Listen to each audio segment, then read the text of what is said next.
हैं, सबको हम स्वागत करते हैं, सभी को गुड आफ्टरनून।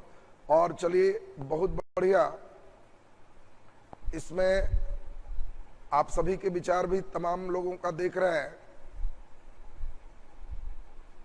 बहुत अच्छी बात है। चलिए वेरी गुड, बहुत बढ़िया। तो अब हम बिना विलंब किए हम चाहेंगे कि अब क्लास के जो सिस्टम है उसको हम प्रारंभ करें, ताकि जिस उम्मीद और अरमान से इस दोपहरी में भी आप सभी लोग डटे हुए हैं, उस उम्मीद को हम पूरा कर पाए। हम जैसा आपका नज़दीक से थोड़ा सा देख लें, सामने के डिस्प्ले पे आप लोग जब फास्ट लिखते हैं तो थोड़ी दिक्कत होती है आपके मैसेज देखने में। कोई समस्या हो, कोई बात हो तो आप 1 से 2 मिनट हम लोग अभी थोड़ा सा डिस्कशन कर लें, ताकि किन्हीं को कोई बात कहनी हो तो चलिए कोई बात नहीं, हम लोग लाइव का सेशन इसीलिए रखते ही हैं कि किन्हीं की कोई बात हो तो उसको हम देख पाए। चलिए ध्यान दीजिए। चलिए छपरा से हमारे विनय जी हैं, चलिए स्वागत है आपका, बहुत बढ़िया। जिनको कोई बात हो वो कहें। देखिए लॉजिक गेट अपलोड कर दीजिए, चूंकि हम आपको पहले भी बताए हैं लाइव सेशन में आप रहिए, लाइव क्लास आपका निःशुल्क है, लाइव क्लास में कोई समस्या नहीं है, कोई भी बच्चे जुड़िए, कोई भी पढ़िए, सबका हम स्वागत करते हैं। बाकी हमारी भी कुछ समस्याएं हैं जिसको आप समझेंगे, उम्मीद है कि सभी लोग उसको समझ पाएंगे और इसको कोई अदरवाइज नहीं लेंगे।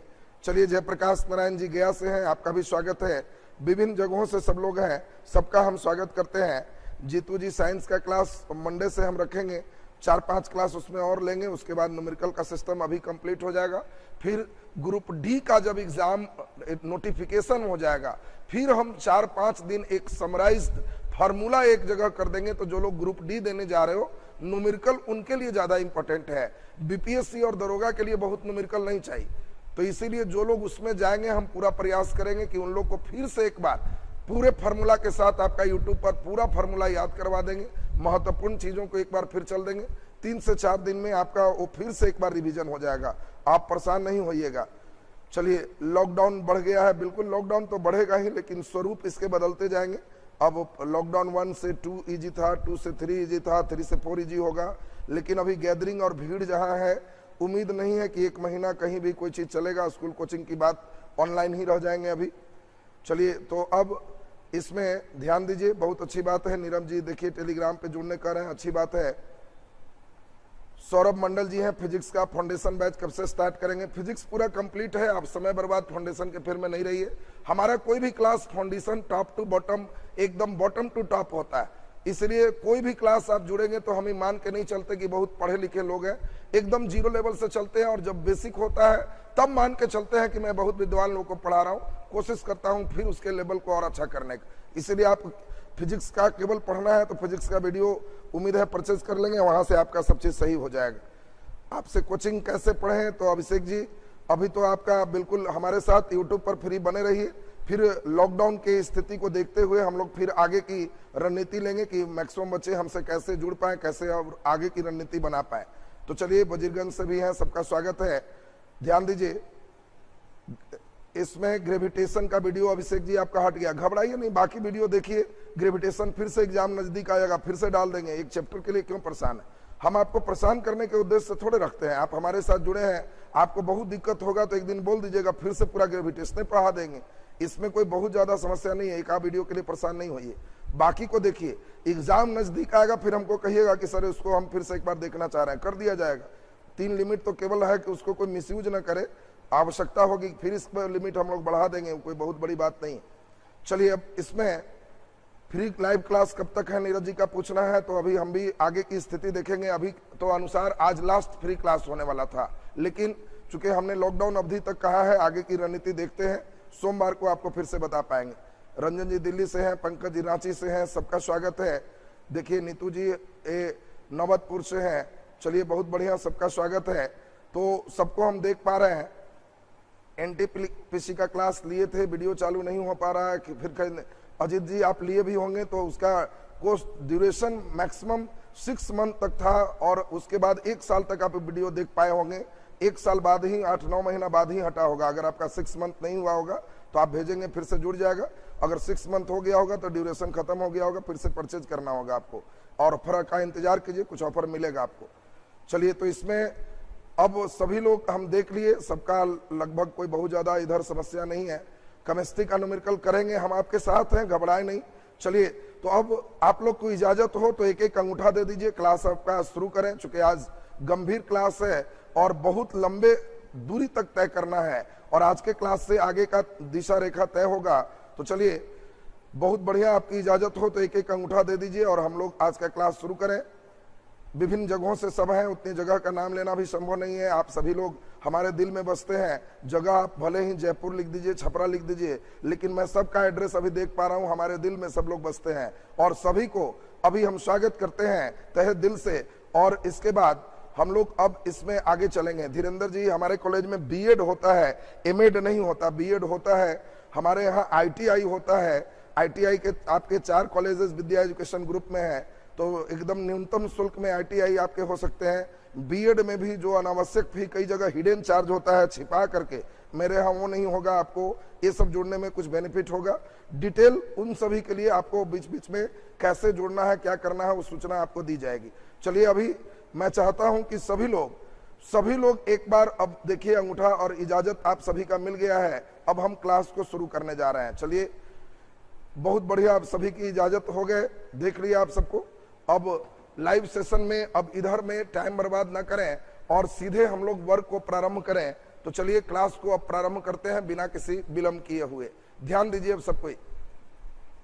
चलिए, बहुत अच्छा। अब आप लोग का एक अनुरोध आप लोग से होगा, चैट पर एकदम न्यूनतम ध्यान दें और मैक्सिमम बोर्ड पर ध्यान दें।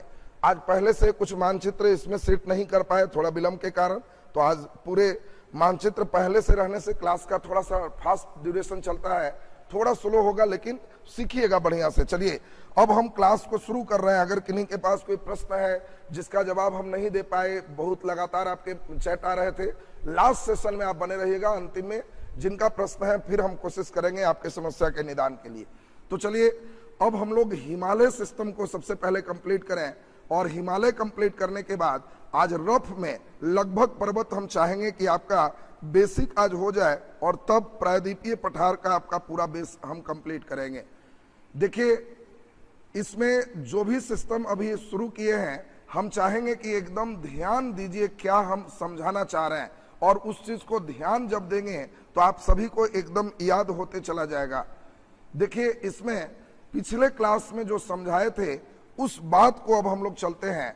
पिछले क्लास में हम लोग सीखे थे, अब आप चैट एकदम कम कर दीजिए, चैट एकदम कम कर दीजिए और सब लोग हमारे साथ समझिए। फिर जो प्रश्न है लास्ट में हम लोग डिस्कस करेंगे। अभी एकदम तेजी से हमारे साथ ध्यान दीजिए। हम लोग देखे थे कि यहाँ पे पामीर का पठार है जिसे संसार का छत कहते हैं, और पाकिस्तान अफगानिस्तान के तरफ इससे जो पर्वत श्रेणी जाती है इसको हिंदू कुश पर्वत श्रेणी कहते हैं, और चीन की तरफ जो जाते हैं कुनलुन श्रेणी है, और भारत के सबसे उत्तर में जो स्थित है एक काराकोरम श्रेणी है। काराकोरम के बाद आपको समझाए थे कि फिर यह लद्दाख श्रेणी है, ये जॉस्कर श्रेणी है, और इन तीनों श्रेणी का यहाँ पर जो सिस्टम आप देख पा रहे हैं इसको हम लोग ट्रांस हिमालय के नाम से जानते हैं। ट्रांस हिमालय में ही आगे जब पढ़ोगे तो ये चीन की तरफ जो जाते हैं इसी को कैलाश पर्वत कहते हैं। कैलाश जो कि हिंदू धर्म में जानते हो शिव जी का मेन निवास स्थान जिसको कहा जाता है। तो अब आप यहां से देख रहे हैं कैलाश भी ट्रांस हिमालय का ही पार्ट हो गया। ये पूरे पार्ट को ट्रांस हिमालय के अंतर्गत रखते हैं। इसका निर्माण हिमालय के निर्माण से भी पहले हो गया। फिर उसके बाद हम लोग जरा ध्यान से समझे, यहां पे 3 समानांतर श्रेणियां हैं। सब लोग जरा ध्यान दीजिए, खूब अब ध्यान दीजिए, अब इधर उधर चैट एकदम बंद कीजिए और समझिए मेरे साथ। 3 समानांतर श्रेणियां हैं।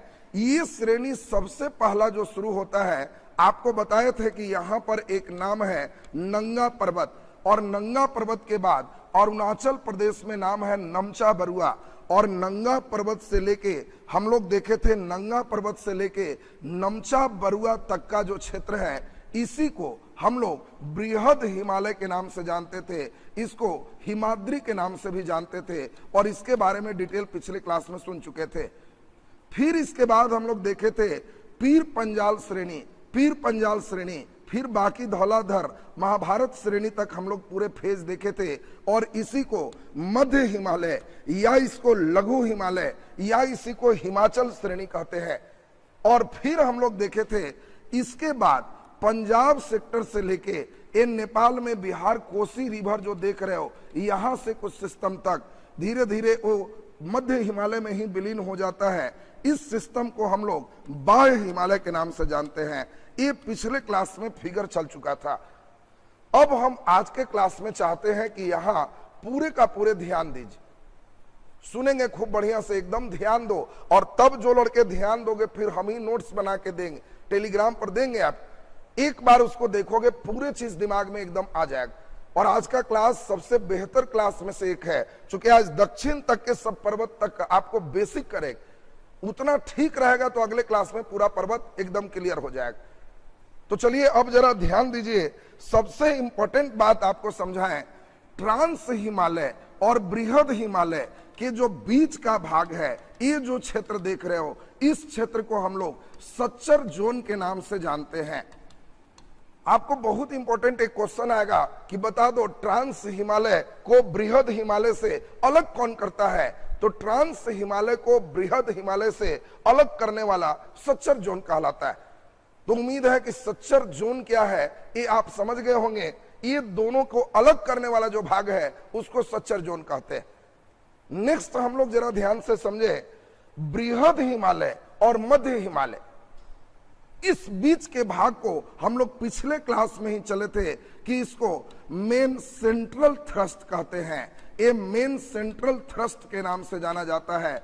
तो जब भी आपको क्वेश्चन आएगा मेन सेंट्रल थ्रस्ट, अब देखिए जरा बात को एकदम समझिएगा, मेन सेंट्रल थ्रस्ट जब बोला जाएगा तो आप समझ लोगे कि बृहद हिमालय और मध्य हिमालय के बीच का जो भाग है उसको मेन सेंट्रल थ्रस्ट कहते हैं।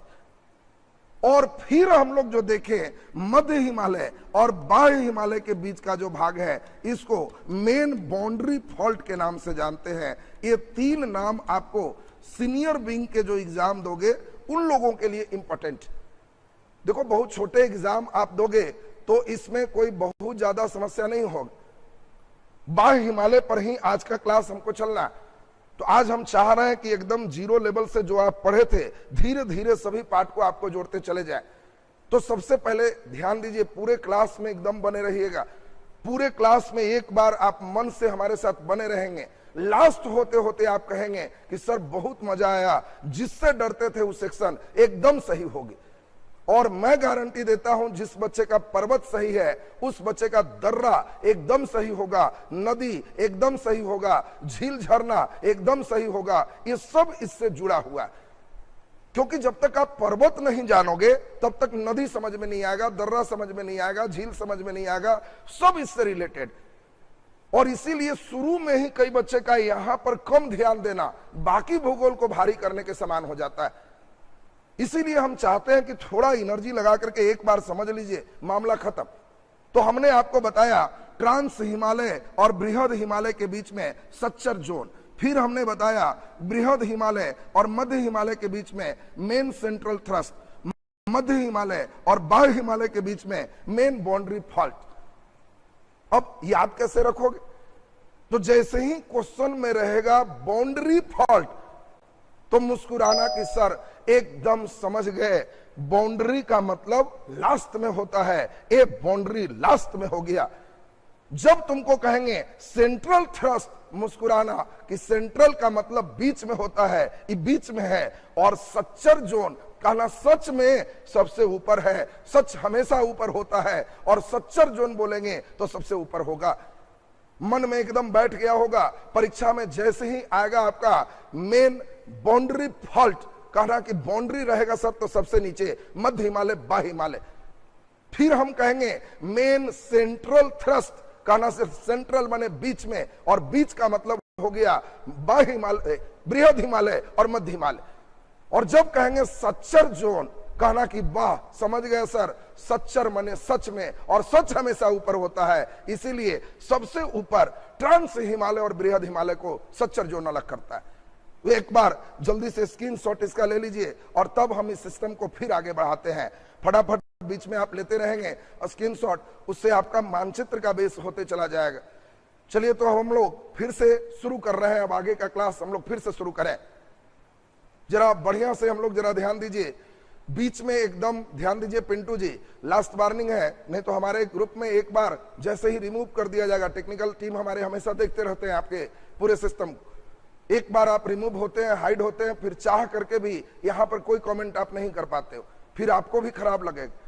इसीलिए एकदम पूरे सीरियस मोड में है, इस सिस्टम के साथ रही, सीरियस पूरे नहीं रहते हैं, आराम कीजिए, फिर क्या जरूरत है इतना परेशान होने का गर्मी। तो चलिए जरा ध्यान से हम लोग सुन लिए। अब बाह्य हिमालय में 2-3-4 क्वेश्चन बन सकता है, उसको हम लोग सुने। यह हिमालय के सबसे दक्षिण श्रेणी है। पहला इंपॉर्टेंट ऑब्जेक्टिव हो गया, हिमालय के सबसे दक्षिण श्रेणी में कौन है, तो आपको कहना है बाह्य हिमालय। बाह्य हिमालय सबसे अंतिम श्रेणी है, सबसे दक्षिण श्रेणी है, और इसका निर्माण ही सबसे अंतिम में हुआ, इसीलिए यह सबसे नवीनतम श्रेणी है। दो बात हम समझते हैं, सबको एकदम याद हो गया होगा। पहला, बाह्य हिमालय सबसे दक्षिण श्रेणी है, और दूसरा बाह्य हिमालय सबसे नवीनतम श्रेणी है। अगर हम इसकी चौड़ाई की बात करें तो 10 किलोमीटर से लेके 50 किलोमीटर तक इसकी चौड़ाई है। यहां पर इसकी चौड़ाई बहुत ज्यादा है, अरुणाचल प्रदेश आते आते इसकी चौड़ाई बहुत कम जाती है। तो 10 किलोमीटर यहां पे होगा अरुणाचल में, 50 किलोमीटर तक यहां पे होगा। फिर हम इसमें चलें आपका, तो इसकी ऊंचाई की बात करें तो औसत ऊंचाई लगभग 1500 मीटर तक इसकी एवरेज हाइट है। तो 1500 मीटर माने 1.5 किलोमीटर तक इसकी औसत ऊंचाई है बाह्य हिमालय। बाह्य हिमालय में अब सबसे इंपॉर्टेंट चीज हम लोग देखें, जो लाइन आपका क्लियर हो जाएगा। जब हम अरुणाचल प्रदेश की ओर जाते हैं तो यहां पर बाह्य हिमालय के कुछ सिस्टम नजर आते हैं, और इस सिस्टम का नाम आपको ध्यान रखना पड़ेगा। बात को ध्यान से समझिए, जब आप अरुणाचल प्रदेश में जाएंगे तो यहां पर हम लोग देखेंगे जो दर्रा, मुख्य रूप से इसका जो पाठ प्राप्त हो, वो सेक्शन का नाम अलग अलग है, और उस सेक्शन का नाम हम चाहेंगे कि सब लड़के को एकदम ध्यान में आ जाए, और उस सेक्शन का नाम आप सब लोग जानते भी हो। एक को हम लोग कहते हैं मुख्य रूप से, वो है डफला। डफला, डफला के बाद हम लोग देखेंगे अन्य नाम को, तो डफला आएगा, डफला के बाद अबोर आएगा, अबोर के बाद मिसमी आएगा। तो डफला, अबोर, मिसमी, ये सभी यहाँ का पार्ट होगा। एक डफला है, एक अबोर है, फिर मिसमी है, ये सब इसमें पार्ट में शामिल हो। अब यहाँ पे इंपॉर्टेंट क्वेश्चन कभी कभी डफला, अबोर और मिसमी से भी हो जाते हैं। इसमें आपको ध्यान रखना है कि डफला अभी गारो, खासी, जयंतिया ये सब नहीं करेंगे, वो पूर्वोत्तर का जब हिस्सा पढ़ेंगे तब वो सब आएगा। गारो, खासी, जयंतिया, डफला, अबोर, मिसमी, ये सभी यहाँ के जनजातियों का नाम है। यहाँ के जनजाति के अनुसार से इसका नाम रखा गया है। दूसरी एक बहुत इंपॉर्टेंट बात है जो हमें उम्मीद लगता है कि आप तुरंत समझ पाओगे। बाह्य हिमालय जो देख रहे हो, इसमें सबसे ज्यादा घाटी पाए जाते हैं। ये बहुत इंपॉर्टेंट चीज है। कई बच्चे के मन में आता है कि सर घाटी क्या है। हम आपके मन से सारे प्रश्न को आंसर देंगे, कोई प्रश्न नहीं रहेगा। पहाड़ों के बीच में अगर समतल मैदान मिलता है तो इसको घाटी कहते हैं। अगर पर्वतों के चोटियों के बीच में कोई समतल क्षेत्र मिल जाए तो इसी को घाटी कहते हैं। कई बार आप पहाड़ी क्षेत्र से गुजरोगे तो हो सकता है कि लोग कहेगा कि रास्ते में घाटी मिलता है। तो जब घाटी मिलेगा, जब घाटी से पार होगे तो तुम खुद सीन देखे होगे। इस साइड भी ऊंचे पर्वत नजर आएंगे, इस साइड भी ऊंचे पर्वत नजर आएंगे, और बीच से रास्ता बनाए होंगे तो समझना घाटी है। और सबसे ज्यादा घाटी आपको ध्यान रखना है कि सबसे ज्यादा घाटी बाह्य हिमालय में ही पाए जाते हैं। इसी घाटी में मुख्य रूप से बड़े बड़े घाटी हैं जो जम्मू कश्मीर में कश्मीर की घाटी के नाम से जाना जाता है, नेपाल में नेपाल की घाटी के नाम से जाना जाता है। क्वेश्चन आपसे पूछेगा कि कश्मीर की घाटी हिमालय के किस पार्ट में स्थित, तो जैसे ही आपको घाटी आएगा, ध्यान रखेंगे, घाटी आएगा तो आप समझ लोगे कि वो घाटी सेंस आ गया, तो हम समझ लिए कि घाटी आ गया तो ये हमारा बाह्य हिमालय का पार्ट होगा। अभी हम सब चीज चलेंगे, हिमालय कितने राज्यों से गुजरती है वो तो बाद में है, हिमालय कितने देश से गुजरती है हम वो भी करते हैं। आप राज्य अगर रटेंगे, हम यहां तक समझाएंगे कि कितने देश से होकर हिमालय गुजरती है, हिमालय कितने देश में है, हम लोग वो भी प्रश्न चलेंगे। हिमालय एक बार खत्म हो जाने दीजिए, आपका सब चीज प्रश्न एकदम खत्म हो जाएगा। और एकदम ध्यान से यहां पर समझिए, तो इसमें घाटी और दर्रा में अंतर है। घाटी बहुत बड़ा क्षेत्र है, समतल भाग, और दर्रा पहाड़ों के पार करने वाला छोटा स्थान है। दर्रा का मतलब छोटा गैप जहां से पार करोगे, और घाटी का मतलब समतल एरिया जिसके लंबाई चौड़ाई ज्यादा होगा, ये चीज को घाटी कहते। इस घाटी में एक और इंपॉर्टेंट क्वेश्चन है, उसको जरा सुनेंगे। बाह्य हिमालय में जो घाटी पश्चिम की ओर है, जो घाटी पश्चिम की ओर है उसके नाम में दून लगता है, और जो घाटी पूरब की ओर है इसके नाम में द्वार लगता है। देखिए, कभी भी हम लोग का कोई नाम बोलेंगे, बात सुनेंगे, अगर नाम बोलेंगे और उसमें दून लगा रहे, नाम बोलेंगे उसमें द्वार लगा रहे, तो आप समझोगे कि वो ये बृहद हिमालय का सिस्टम में आ रहा है। जैसे हरिद्वार, अब तुमको पिछले क्लास में समझाए थे कि जो भी स्वास्थ्य वर्धक स्थान है, शिमला मनाली सब चीज का नाम लिए थे, वो सब मध्य हिमालय में था। और कई बच्चे उसी फेर में पड़ जाता है और उसी में उनको पूछा जाता है कि हरिद्वार हिमालय के किस भाग में है, तो वहां गड़बड़ कर देते हैं। और आपको ध्यान रखना है कि जब हम हरिद्वार का नाम लेंगे, जब हम कोई दून बना दें, चाहे वो देहरादून हो चाहे कोई दून हो, अगर दून का नाम लेंगे तो समझना कि वह भी एक घाटी है। मतलब पर्वतों के बीच में एक समतल क्षेत्र होगा देहरादून, इसीलिए देहरादून भी एक घाटी है। हरिद्वार एक समतल क्षेत्र होगा, इसीलिए इसमें द्वार है। अब आपसे कभी भी पूछेगा देहरादून हरिद्वार, तो आपको आंसर समझ लेना है कि सर एकदम क्लियर है, बाह्य हिमालय का सेक्शन में है। और मुझे लगता है कि बाह्य हिमालय का जो बेस है वो आप लोग का कंप्लीट हो गया। अब थोड़ी सी बात एक और समझाएंगे, उस बात पर अगर आपका ध्यान आएगा तो आप लोग का एकदम बेस क्लियर हो जाएगा। अब हिमालय को हम लोग इतने भाग में बांटे, लेकिन एक भूगोलवेत्ता है जिनका नाम है सिडनी बुर्राड, और सिडनी बुर्राड ने कहा कि हम हिमालय को प्रदेश वाइज बांटते हैं। यहां से जो बच्चे क्वेश्चन पूछ रहे थे कितने राज्य से गुजरता है, ये प्रदेश वाइज बांटने की बात कर रहे हैं। और सिडनी बुर्राड ने प्रदेश वाइज में हिमालय को सिर्फ 4 भागों में बांटा है, और उस 4 भाग को खूब बढ़िया से आपको समझना होगा। तो हम समझते हैं कि अब जो हम समझा रहे हैं, इस बात से आप ज्यादा इंटरेस्ट लोगे, क्योंकि यह जो है इसका मुख्य नाम है हिमालय का प्रादेशिक विभाजन। हिमालय का प्रादेशिक विभाजन, प्रादेशिक का मतलब है प्रदेश के अनुसार से इसको कितने भाग में बांटा गया है, और इसको बांटने वाले जो मेन व्यक्ति हैं इनका नाम है सिडनी बुर्राड। कभी कभी ग्रेजुएशन लेवल के अच्छे परीक्षा में इनका भी नाम पूछा जाता है। यानी अभी जो हम लोग देखे, अब देखो क्लास का लेवल थोड़ा सा अच्छा हो गया, चूंकि जो बेसिक बात थे वो पहले हो चुके। अब सभी लोग का हम बहुत ज्यादा ध्यान चाहेंगे, चूंकि हिमालय का सिस्टम अब यहाँ पर ओरिजिनल पूरे बंधन में बंधने जा रहा। तो सब लोग हमारे साथ पहले सुनेंगे, कुछ रटने वाला फेर में नहीं रहिए कि 10 राज्य और 8 राज्य, एकदम सुनिए जरा ठीक से। हिमालय को बृहद हिमालय, मध्य हिमालय, बाह्य हिमालय इस प्रकार से पहले बांटा गया था, लेकिन सिडनी बुर्राड के अनुसार से हिमालय को प्रदेश वाइज सिर्फ 4 भागों में बांटा गया है, सिर्फ 4 भाग में बांटा गया है। और ये चारों भाग आपको समझना होगा। इन्होंने ही बांटा कि हिमालय का सबसे पहला जो भाग है इसको हम पंजाब हिमालय के नाम से जानेंगे।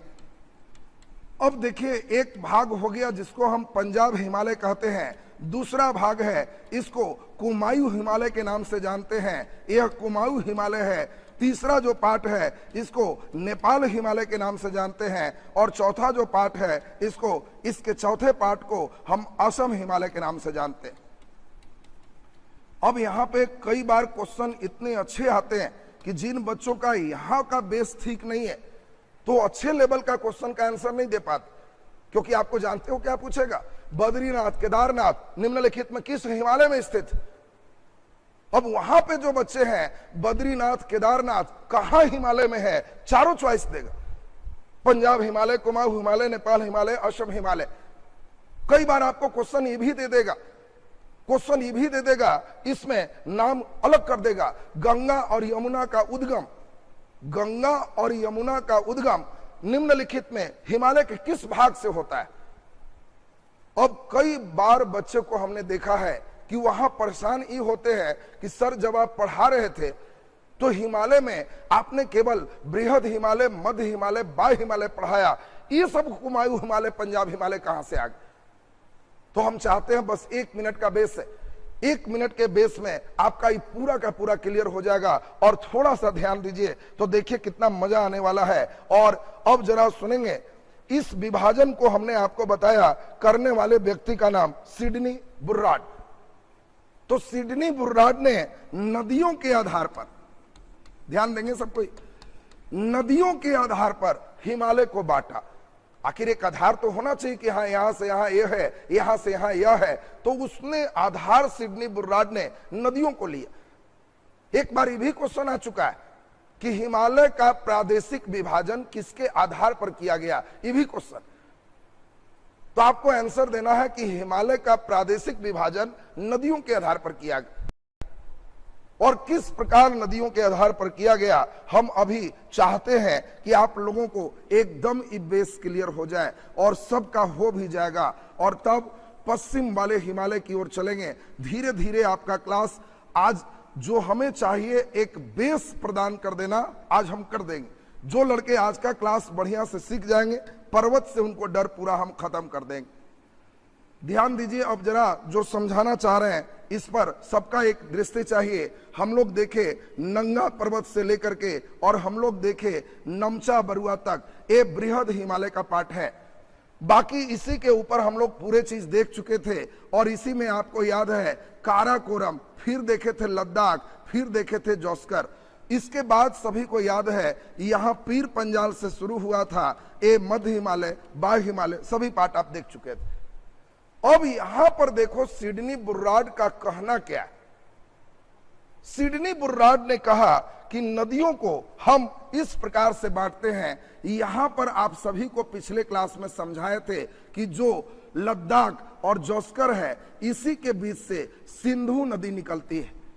तो इन्होंने सिंधु को एक सबसे पहला पार्ट माना।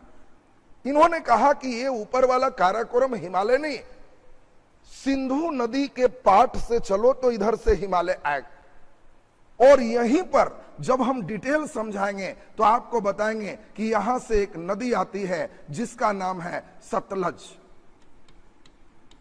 आप जानते हो सिंधु के 5 सहायक नदी रिवर में आपको क्लियर करेंगे, झेलम, चिनाब, रावी, ब्यास, सतलज। बहुत डिटेल लेके चलेंगे। आपको क्वेश्चन आएगा कि कौन सी नदी भारत और पाकिस्तान के सीमा के समानांतर चलती है। बहुत तरह का सिस्टम आएगा, लेकिन आपको खूब आनंद आएगा जिस समय रिवर पढ़ाएंगे, आपको एकदम मजा आएगा। तो अभी हम लोग सुनेंगे सिडनी बुर्राड के अनुसार से भारत में सिंधु नदी से लेकर के सतलज नदी तक जितने भी हिमालय के पार्ट देख रहे हो, ये हिमालय का ही नाम, इस पार्ट का नाम पंजाब हिमालय के नाम से जाना जाएगा। बढ़िया से सुनते जाना और फिर हम कोशिश करेंगे एकदम आपको याद होते चला जाएगा। यानी पंजाब हिमालय के पार्ट में केवल पंजाब नहीं है। ये मत समझना कि पंजाब हिमालय के पार्ट में केवल पंजाब है, कई लड़का ये भी कंफ्यूजन में रहता है।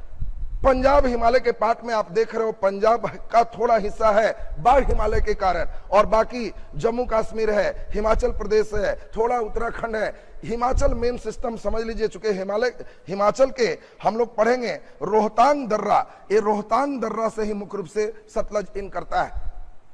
तो जो सतलज इन करता है, हम लोग यहाँ पर दर्रा जो देखेंगे उस कंडीशन में आप लोग का क्लियर होगा रोहतांग दर्रा।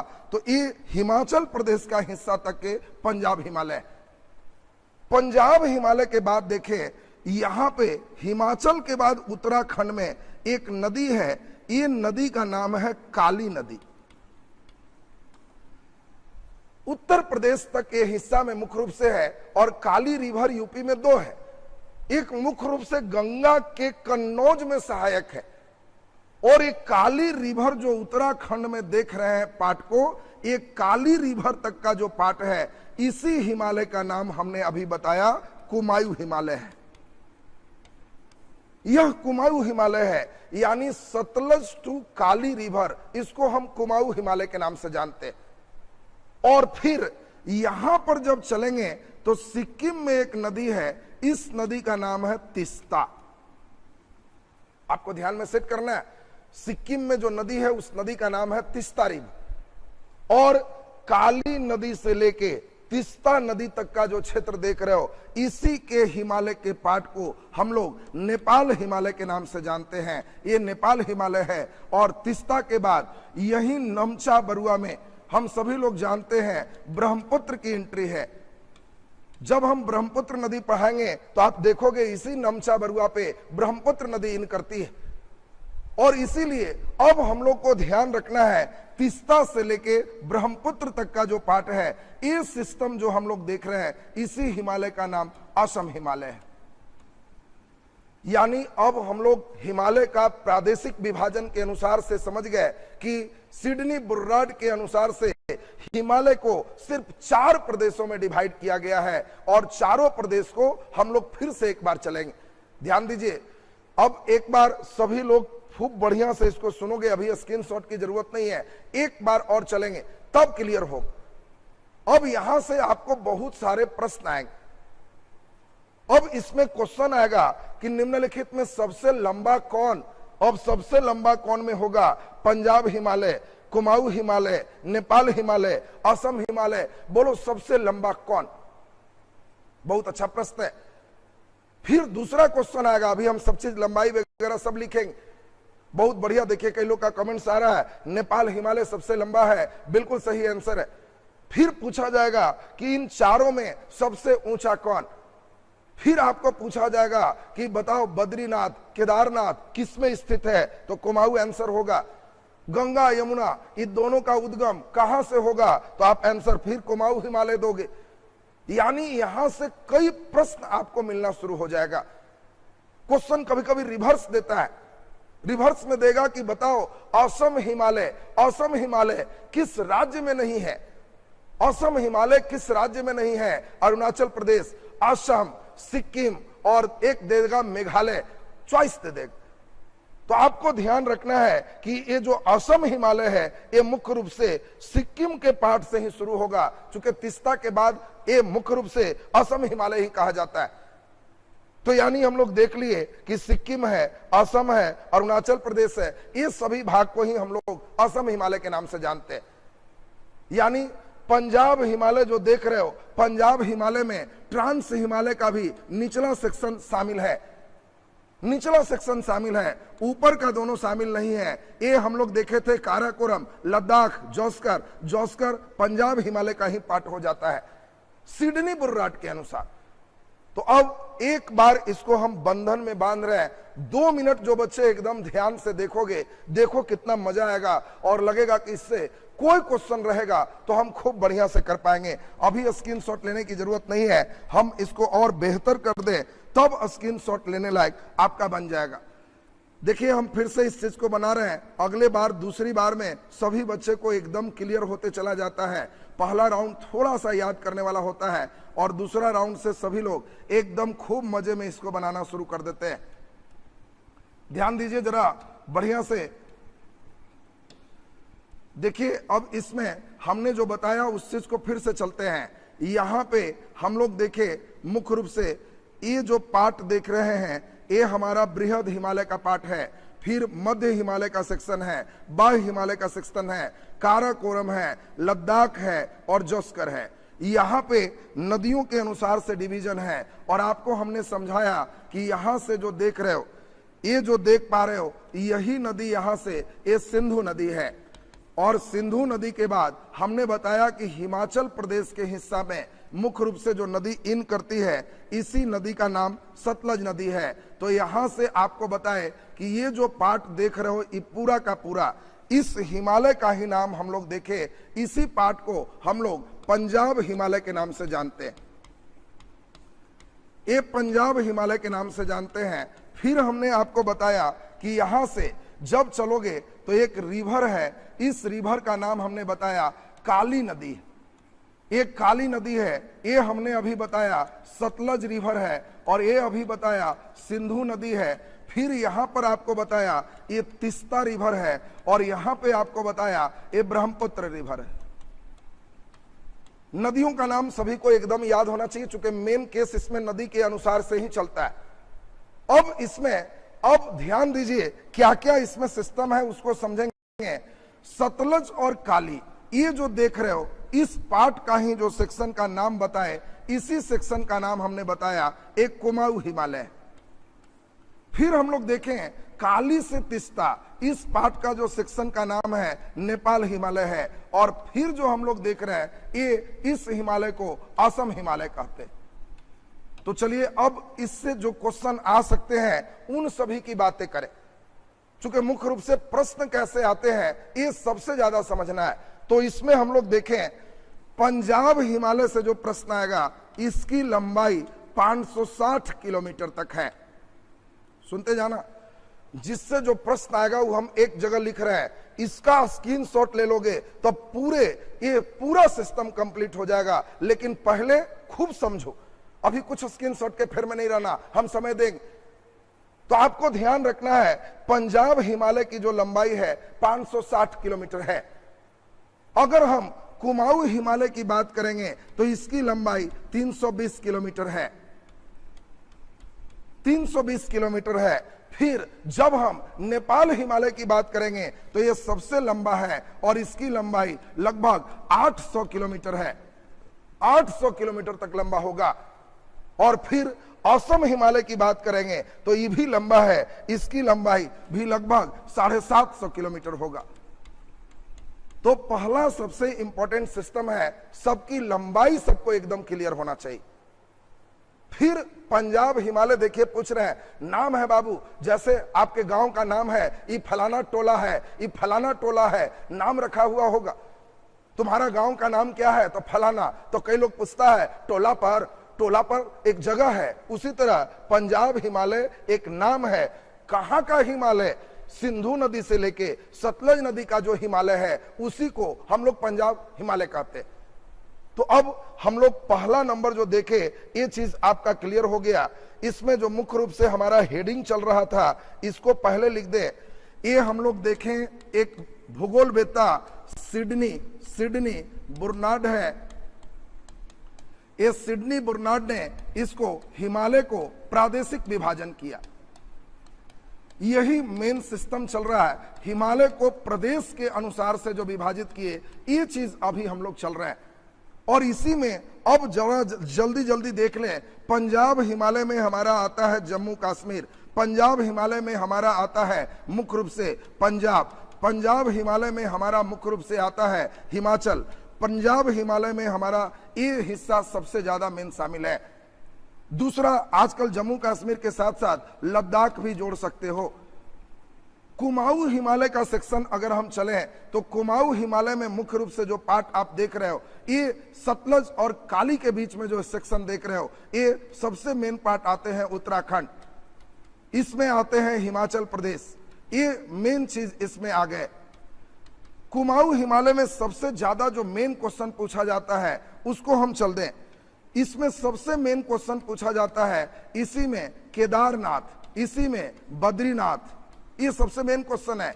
इसी से गंगा निकलती है, इसी से यमुना निकलती है। ये बहुत अच्छा क्वेश्चन है जो कुमाऊं हिमालय से बच्चों को पूछा जाता है कि गंगा कहां से निकली, यमुना कहां से निकली, केदारनाथ कहां है, बद्रीनाथ कहां है। ये सब कुमाऊं हिमालय का पार्ट हो जाएगा। नेपाल हिमालय में दो बातें मुख्य रूप से पूछा जाता है, एक सबसे लंबा है, दूसरा सबसे ऊंचा है। ये दोनों बात आपसे पूछा जाता है। कभी भी पूछेगा सबसे लंबा सबसे ऊंचा तो आप समझ लोगे कि वो नेपाल हिमालय का सिस्टम आएगा। फिर इसी प्रकार से असम हिमालय में जब सेक्शन आएंगे तो ये असम हिमालय मुख्य रूप से हम लोग देखे अभी सिक्किम में स्थित है, फिर हम लोग देखे असम में स्थित है, फिर हम लोग देखे अरुणाचल में स्थित है। अब ये जो आप देखे, इसी से मेन क्वेश्चन आपको रहेगा। तो हिमालय का प्रादेशिक विभाजन आप सभी का कंप्लीट हो गया। इसका जल्दी से एक स्क्रीनशॉट ले लेंगे और बड़ा कर करके इसको आप पूरा देखेंगे तो इधर का सेक्शन आपका कंप्लीट है। फिर हम क्वेश्चन आपको टेस्ट के लिए देंगे, वहां पे जितना अच्छा कर पाओगे वो बहुत बढ़िया स्थिति होगी। चलिए, बहुत बढ़िया। अब यहां की स्थिति सबका सही है, बहुत अच्छी बात है। अब हम चाहेंगे पूरे का पूरे, अब मेन आ रहे हैं, आप लोग ले लिए स्क्रीनशॉट। अब पूरा का पूरा एक बार आपको झलक दिखाते हैं। बहुत बढ़िया, अलकनंदा भी वही है, भगीरथी वहीं से निकलेगी, सब जो भी उत्तराखंड का सेक्शन देख रहे हो सब कुमाऊं से ही चलेगा। और बाकी जब गंगा वगैरह नदी जब पढ़ाएंगे तो आपको ऑटोमेटिक बहुत सारे चीज क्लियर हो जाएंगे। अब ध्यान दीजिए, सरस्वती कहां से निकलती है आपको बताना है। सरस्वती तो अभी देखोगे अरावली तरफ से था। सरस्वती की चर्चा घग्घर के नाम से हम लोग देखेंगे सिंधु घाटी सभ्यता में ही मिलेगी, और वो हम लोग देखेंगे अरावली के उत्थान से धीरे धीरे मार्ग परिवर्तन से बेचारा वो खत्म होगी। अब है भी तो जमीन के अंदर है। तो अब जरा ध्यान दीजिए, यहां पर अब दूसरी सबसे इंपॉर्टेंट बात, जितने भी महत्वपूर्ण अब पर्वत है, अब सबका 10 मिनट एकदम बोर्ड पर ध्यान चाहिए, क्योंकि एक बार 10 मिनट ध्यान दे दोगे तब आपको लगने लगेगा कि हां यही चीज का हमें डिटेल पढ़ना। तो हम कोशिश कर रहे हैं कि सबसे पहले स्टेप को पकड़िए, फिर स्टेप पकड़े रहोगे तब खूब बढ़िया से उस चीज की स्थिति आपका क्लियर होते चला जाएगा। तो चलिए ध्यान दीजिए, यहां पे स्टेप पे जब आएंगे तो सबसे पहला काम हम चल रहे हैं, भारत का एक मानचित्र बना रहे हैं। अब हम चाहेंगे कि जितने बच्चे हैं 5 मिनट हमारे साथ थोड़ा ज्यादा कंसंट्रेशन में रहिए। कई बच्चे हम देख पा रहे हैं, आप लोग का बहुत बढ़िया यहाँ पे योगदान है, बहुत अच्छी बात है। आप लोग के जो यहाँ पे उत्साह देख रहे हैं उससे हमें ऊर्जा प्राप्त हो रही है, और मैं देख पा रहा हूं कि ज्यादातर बच्चे समझने समय सिर्फ समझते हैं। कई बच्चे को देखते हैं बिना मतलब का आदत रहेगा, कुछ ना कुछ टपकते रहे और बिना मतलब खुद भी डिस्टर्ब रहे, औरों को भी डिस्टर्ब करते रहे। न सीखेंगे और न सीखने देंगे। हम तो जाएंगे, तुमको भी लेते जाएंगे। ई वाला थ्योरी पर चलिएगा तो लाइव में बहुत मजा नहीं आएगा, केवल समय का बर्बादी। आपको लाइव में जिन बच्चों को फायदा उठाना है पूरा मन से चलिए, क्योंकि जानते हो बीपीएससी भी तबर क्वेश्चन क्या दे दिया। क्वेश्चन इतना अच्छा लेवल का था, दरोगा में भी हमने देखा, इतना बढ़िया कंसेप्ट से था कि रटने वाले लड़के नहीं बनाए। दे दिया था कन्याकुमारी के सबसे नजदीक पर्वत श्रेणी है। अब कन्याकुमारी के सबसे नजदीक पर्वत श्रेणी है, उसमें नाम कार्डेमम की पहाड़ी, फिर नाम दे दिया अन्नामलाई की पहाड़ी, पालनी श्रेणी, कई श्रेणी का नाम दिए। तो ये सभी का आंसर कौन बच्चा कर पाएगा? सिर्फ वही बच्चे कर पाएंगे जो खूब बढ़िया से अब इस स्टेप को पकड़, क्योंकि अब जो स्टेप तुम्हारा आने जा रहा है, पूरे पर्वत को हम एक साथ तुम्हें दिखाने जा रहे हैं, और उसके बाद पूरा का पूरा जब पढ़ाएंगे तो इससे डर भाग जाएगा। तो हम चाहेंगे 1 मिनट अब सबका ध्यान केंद्रित हो, हमारे साथ सिर्फ देखो, देखते देखते आपको याद होते चला जाएगा। सबसे ऊपर पामीर का पठार है, इसे संसार का छत कहते हैं, और इससे पाकिस्तान अफगानिस्तान के तरफ हिंदू कुश पर्वत श्रेणी निकलता है, और इससे ये चीन के तरफ कुनलुन श्रेणी निकलता है, और इससे भारत में जो देख रहे हो ये काराकोरम श्रेणी निकलता है, एक काराकोरम श्रेणी है। इसके बाद भारत में हम लोग देखेंगे तो एक को लद्दाख श्रेणी के नाम से जानते हैं, लद्दाख कहते हैं, और अगला जो देख रहे हो इसको जॉस्कर कहते हैं। और फिर जब चलेंगे तो हिमालय के 3 समानांतर श्रेणियां आएंगे, एक पहला नंबर, फिर इसी प्रकार से दूसरा नंबर, और फिर इसी प्रकार से तीसरा नंबर। सबसे किनारे वाले का बृहद हिमालय नाम है, इसी को हिमाद्री के नाम से भी जानते हैं, ये बृहद हिमालय के नाम से जाना जाता है। इसके बाद ये जो देख रहे हो इसी को मध्य हिमालय या लघु हिमालय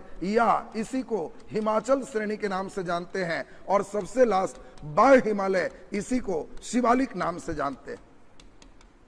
यहां तक की बात आपको एकदम क्लियर है। अब मैं चाहता हूं कि पूरे का नाम एकदम ध्यान, पूरे का नाम ध्यान दोगे तब देखना कितना मजा तुम्हें आएगा। अब यहां पे स्टेप हम लोग जब चले, थोड़ा बड़ा कर दें, ऊपर वाला कटेगा, कटने दीजिए, फिर हम लोग सबको लेते चले आएंगे। जब हम नॉर्थ ईस्ट में रहेंगे, ध्यान दीजिए थोड़ा सा बात पे, नॉर्थ ईस्ट में जब हम रहेंगे तो यहां पे अरुणाचल प्रदेश में, यहां नागालैंड में, यहां मिजोरम में, यहां मेघालय में, ये सभी जगह पर विभिन्न अलग अलग कई चोटियां पाई जाती। इसमें हम लोग को ध्यान रखना है, ये जो देख रहे हो इसी का नाम है पटकई बुम। पटकई बुम, ये पटकई बुम है, ये नागा हिल्स के नाम से जाना जाता है, नागा हिल्स के नाम से जाना जाता है। इसे हम लोग दो नाम देते हैं, या तो मिजो हिल्स के नाम से कहते हैं, या इसी को लुसाई पर्वत के नाम से हम लोग जानते हैं। और यहाँ पे जो देख रहे हो, यहाँ मेघालय की एक प्रमुख जनजाति है गारो, खासी, जयंतिया। ये तीनों गारो, खासी, जयंतिया पर्वत के नाम से जाना जाता है। देखिए अभी हम इस स्टेप को उठा रहे हैं, धीरे धीरे आपको सभी चीज बहुत डीप लेवल पे पढ़ना होगा। जो बच्चे एकदम चाहते हो कि सर हमारा बीपीएससी निकल जाए, यूपीपीसीएस निकल जाए, हमारा एकदम ग्रेजुएशन लेवल का एग्जाम निकल जाए, तो उन लोगों को क्वेश्चन आएगा कि बताओ यहां पे हम अभी बताए मेघालय की राजधानी शिलोंग, मेघालय की राजधानी शिलोंग किस पर्वत के नजदीक है? गारो के, खासी के, जयंतिया के, नागा हिल्स के। कभी कभी क्वेश्चन इतना जबरदस्त आते हैं कि जिन बच्चों को मैप पे कमांड बहुत जबरदस्त नहीं है उन लोग को दिक्कत होगी। तो अभी आपको हम समझाएंगे, अभी सब डिटेल पढ़ाएंगे। गारो के मैक्सिमम चोटी का नाम क्या है, खासी के सबसे ऊंचा की चोटी का नाम क्या है, ये सब चीज हम लोग चलेंगे। तो आप लोग को ध्यान रखना है, खासी, गारो, जयंतिया यहाँ की जनजाति है, कहां की? मेघालय की, उसके नाम पर यहां नाम। एक बार का हमने क्वेश्चन देखा, इतना जबरदस्त क्वेश्चन था कि बच्चे मैक्सिमम गड़बड़ कर रहे थे। क्वेश्चन क्या था? म्यांमार और अरुणाचल प्रदेश के बीच कौन सी पर्वत जो है दोनों की सीमा का निर्धारण करता है? देखिए कितना अच्छा क्वेश्चन पूछ रहा है। और इन सभी प्रश्नों का जवाब वही बच्चे देने में सक्षम हैं जो बच्चे एकदम मानचित्र पे इसको समझ रहे हैं। अब आपको पूछा कि अरुणाचल प्रदेश और म्यांमार, तो पटकई बुम होगा। फिर यही क्वेश्चन आएगा नागालैंड और म्यांमार, तो नागा हिल्स आंसर होगा। फिर यही क्वेश्चन आएगा कि मिजोरम और म्यांमार, तो लुसाई पर्वत या मिजो हिल्स आंसर होगा। अब यहां जो भी चीज है सब चीज आपको मानचित्र पर ही आंसर देना है। अभी आज का क्लास हम चुके, अभी सिर्फ टारगेट ले रहे हैं कि हमारे बच्चे नाम याद करो। अब इसको डिटेल पढ़ाने का काम हमारा नेक्स्ट डे में है। पहले नाम सबको याद करवा दे। देखिए कितने मजेदार होने वाले हैं। यहां पर जो देख रहे हो यही पर्वत का नाम है अरावली। अब अरावली पर्वत जब डिटेल पढ़ाएंगे तो सब चीज गुरु शिखर, सबसे पुराना, सब चीज इसका विस्तार तक कहेंगे। मुख्य पाठ इसका हम लोग देख रहे हैं राजस्थान में। इसके बाद हम लोग चलेंगे तो मुख्य रूप से ठीक उत्तर भारत और दक्षिण भारत को बांटने वाला यही हमारा है, जिसका हम लोग नाम देते हैं विंध्य पर्वत। आपको ध्यान रखना है, उत्तर भारत और दक्षिण भारत को मुख्य रूप से अलग करने वाला जो पर्वत है इसका नाम है विंध्य पर्वत श्रेणी। विंध्य पर्वत श्रेणी के बाद अगर हम बात करें तो विंध्य पर्वत के बाद अगर सबका बेस क्लियर करें तो यहीं पर है सतपुड़ा पर्वत श्रेणी। सतपुड़ा से ही जुड़ा हुआ ये है महादेव। महादेव के बाद तब हम आगे बढ़ेंगे मैकाल, और फिर जब डिटेल देखोगे तो पूरे एक एक का ऊंचा चोटी तुमको याद करना पड़ेगा। एक एक का ऊंचा चोटी याद करना पड़ेगा। जब हम महादेव पढ़ाएंगे तो आपको याद रखना है कि महादेव की ऊंची चोटी धूपगढ़ है, मैकाल की ऊंची चोटी अमरकंटक है।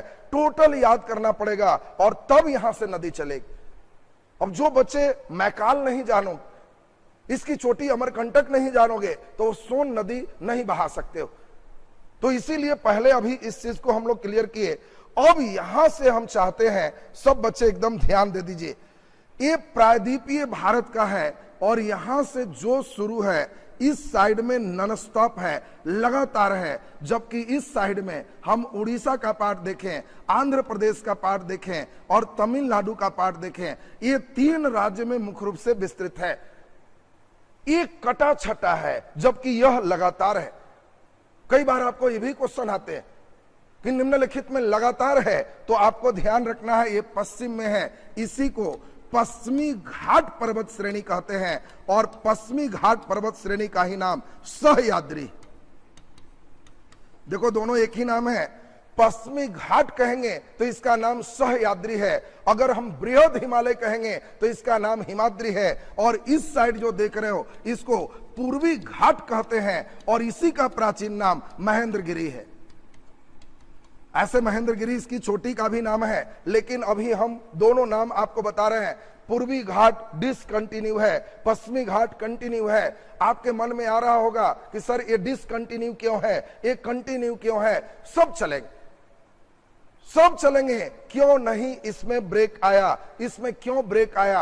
अभी हल्का आंसर बता दें, हमारे सभी बच्चे समझ रहे होंगे। इधर ऊंचा है, इधर नीचा है, हमेशा पानी का बहाव है, महानदी गोदावरी कृष्णा कावेरी उन सभी के द्वारा यहां कटछट हुआ है। अब यहां पे सबसे इंपॉर्टेंट बात हम अब चल रहे हैं, चूंकि जैसे जैसे दक्षिण जाएगा इंपॉर्टेंट सेक्शन आएगा। पूर्वी घाट और पश्चिमी घाट को मिलाने वाला जो पर्वत श्रेणी देख रहे हो, इसी का नाम नीलगिरी पहाड़ी है। यही नीलगिरी पहाड़ी है। आपको इंपॉर्टेंट क्वेश्चन आएगा कि पूर्वी घाट और पश्चिमी घाट को कौन जोड़ता है, तो आपको ध्यान रखना है कि पूर्वी घाट और पश्चिमी घाट को नीलगिरी पहाड़ी जोड़ता है। अब नीलगिरी पहाड़ी से जब नीचे की ओर उतरेंगे तो यहीं पर सबसे इंपॉर्टेंट एक चोटी है। इसी चोटी का नाम ये हम लोग देखेंगे केरल और तमिलनाडु में मुख्य रूप से है। इसी को अन्नामलाई पर्वत श्रेणी कहते हैं। देखिए कई बार क्वेश्चन इतने डीप रेंज में पूछे जाते हैं, इतने डीप रेंज में पूछे जाते हैं कि जो बच्चे एकदम ध्यान से समझे हुए हो उन्हीं का सही हो। कई बार हम मानचित्र इतना पढ़ा देते हैं, परीक्षा में पूछता है कि केरल और तमिलनाडु के क्षेत्रों में स्थित है, तो जिन लोगों का एकदम मानचित्र क्लियर होता है वो पकड़ लेता है कि अन्नामलाई है। अन्नामलाई उत्तर में है कि भारत के दक्षिण में है, तो दक्षिण में है। फिर अब हम चले तो अन्नामलाई से अब और इंपॉर्टेंट सेक्शन है। यहां से केरल में ये तमिलनाडु मत जाना, केरल में और फिर तमिलनाडु में दो सिस्टम चलते हैं। यहां से केरल में भी है, तमिलनाडु में भी है, और केरल में जो चल रहे हैं इसी को हम लोग इलायची का पहाड़ कहते हैं। ये इलायची का पहाड़ है, इसी को यहाँ कार्डेमम की पहाड़ी कहते हैं। एक कार्डेमम के नाम से जाना जाता है, और तमिलनाडु में जब चलोगे तो इसको पलनी श्रेणी के नाम से जाना जाता है। देखिए अब धीरे धीरे आपके सारे बेस क्लियर कर रहे हैं। हमारा अभी उद्देश्य सिर्फ एक चल रहा है कि जिन बच्चों का एक बार नाम एकदम झाड़ के नहीं रटे हुए हो उन लोग को दिक्कत होगी। एक बार जिनका नाम झाड़ के याद हो जाएगा तब इसका फिर अब डिटेल चलेंगे तो मजा आएगा, क्योंकि एक एक करके सब की ऊंची चोटी चलेंगे, एक एक करके सब के बारे में डिटेल चलेंगे, और तब जितने तरह के क्वेश्चन बनते हैं आपको लगेगा कि सर अब एकदम डर भाग गए। आप दक्षिण भारत की ऊंची चोटी कर रहे हो, उतना सड़ा हुआ चीज से हम शुरू भी नहीं होंगे, तुमको एक एक करके चीज चलेगा। दक्षिण भारत में पश्चिमी घाट में उत्तर से दक्षिण आने पर इसकी ऊंचाई घटते जाता है, बढ़ते जाता है, बहुत तरह का क्वेश्चन आएगा। उतना सड़ा हुआ क्वेश्चन कौन नहीं जानता है कि अनाईमुदी दक्षिण की सबसे ऊंची चोटी है, 2695 उसके हाइट है, 2637 दोदा बेटा की हाइट है। वो सब तो इतना सड़ा हुआ सबको याद रहता है, उतना सड़ा हुआ हमारा क्वेश्चन नहीं रहेगा। हम जो क्वेश्चन आपको देंगे उसमें मजा आएगा। हम उत्तर से दक्षिण में हाइट पढ़ेंगे, बढ़ गया घट गया, क्यों बढ़ा क्यों घटा, इस लेवल की बात चलेगी, और तब आपको लगेगा कि हाँ एकदम बहुत अच्छा रख गया। तो चलिए अब इसमें ध्यान दीजिए, थोड़ा वक्त तो हम लगाएंगे, लेकिन जड़ से होम्योपैथ इलाज करते हैं हम।